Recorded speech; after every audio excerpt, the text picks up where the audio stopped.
जय गजानन मंडळी. आज आपण बघूया कच्च्या कैरीपासून साखर आंबा कसा करायचा तो. हा साखर आंबा आपण नेहमी जसा करतो किसून तसा नाही केलेला आहे, अशा फोडी करून केलेला आहे. तर चला मग आता याची रेसिपी बघूया कसा करतात तो. हा साखर आंबा आपल्या नेहमीच्या साखर आंब्यापेक्षा वेगळा पण आहे आणि चवीला पण छान लागतो. वेगळी चव लागते याची आणि याला वेळ पण नाही लागत, किसत बसायची गरज नाही, काही नाही. बघू शकता तुम्ही रंग किती छान आलाय आणि चव तर याची इतकी मस्त लागते की तुम्ही बाजारातला जाम जेली वगैरे जे नेहमी खाता त्याच्यापेक्षा तर याची चव वेगळी. आणि घरच्या साहित्यापासून बनवला आपण, म्हणजे थोडा जास्तही खाल्ला तर याच्यात काही केमिकल वगैरे नाहीये आणि घरच्या साहित्यापासूनच बनवलेला आहे. तर आपण गुळाचा पण बनवलेला आहे, गुळ आंबा बघू शकता तुम्ही. याची पण रेसिपी आपल्या चॅनलवर आहे. तर हा आता फोडी करून असा साखर आंबा कसा करायचा ते आपण बघूया.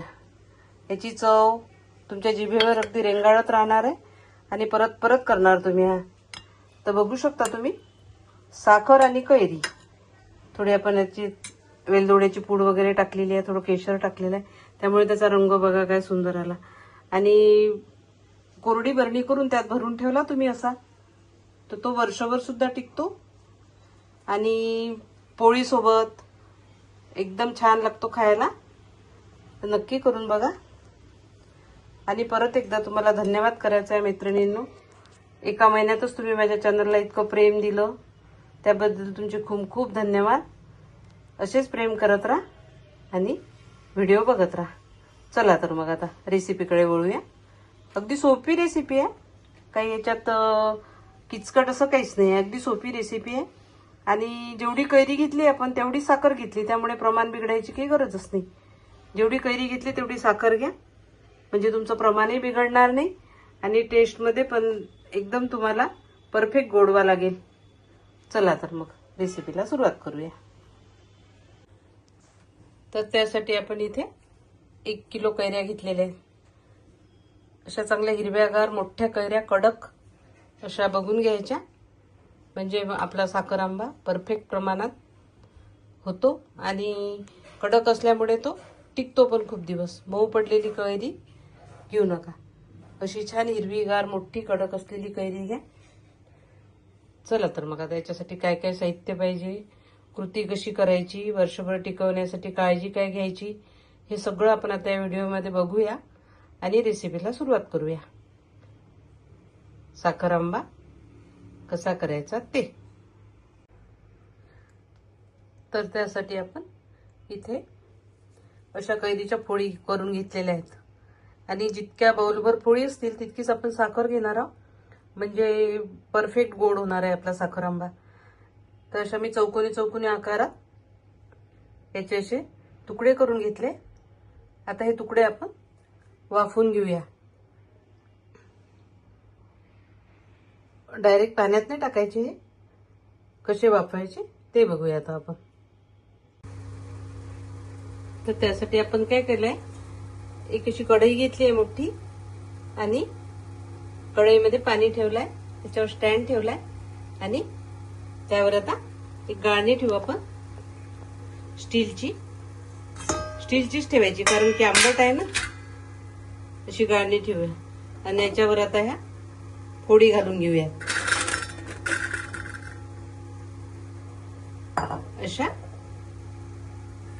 फोडी घालून घेऊया त्या आणि वाफवून घेऊयात त्या आता थोडा वेळ.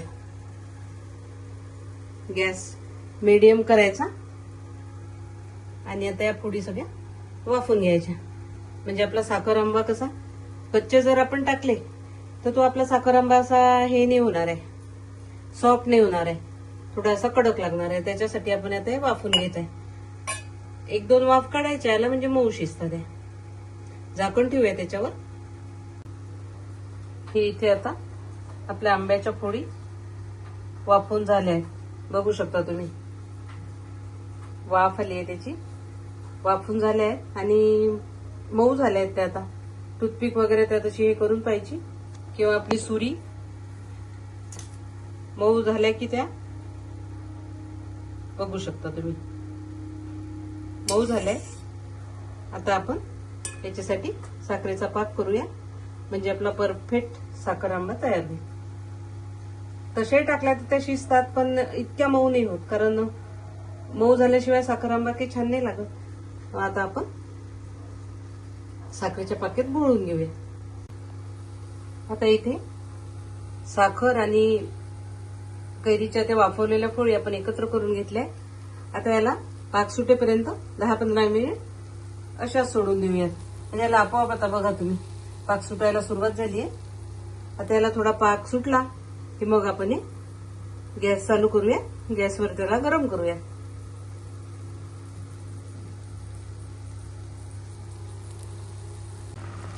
आता बघू शकता तुम्ही आपण याच्यात अजिबातही पाणी टाकलेलं नाहीये.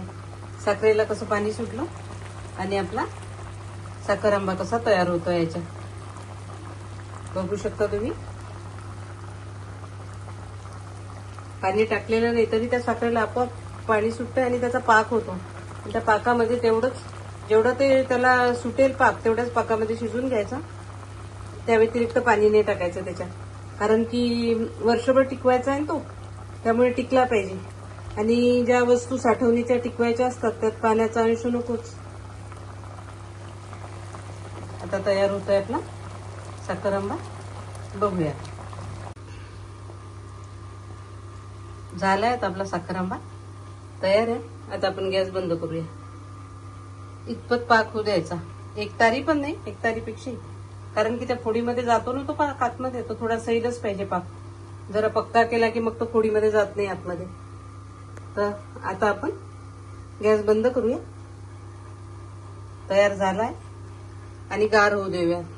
गार झाल्यानंतर काचेच्या बरणीत भरून ठेवूया.